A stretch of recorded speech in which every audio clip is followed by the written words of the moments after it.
என்னங்க இது?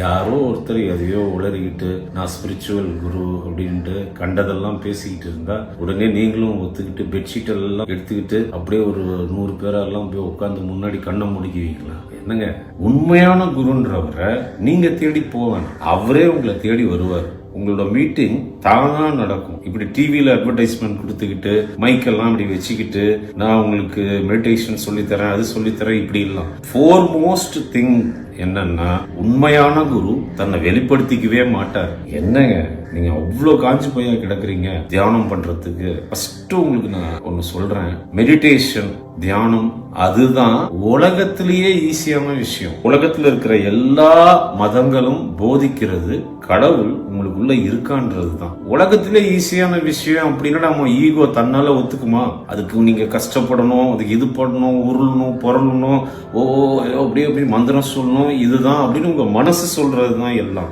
இருக்கிறதுல ஈஸி புத்தரோட டெக்னிக் தாங்க. ஜஸ்ட் இங்க இது பாருங்க, நாஸ்ட்ரில் சொல்லுவோம், காத்து போற இடம் சொல்லுவோம் நம்ம.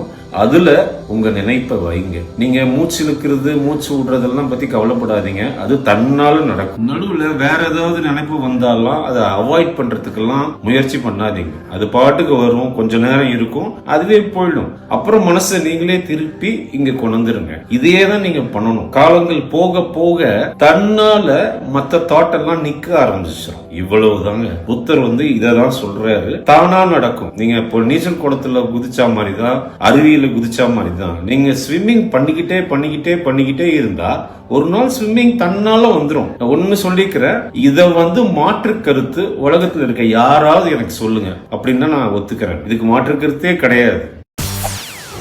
செய்திகளை உடனுக்குடன் தெரிந்து கொள்ள உடனே சப்ஸ்கிரைப் பண்ணுங்க.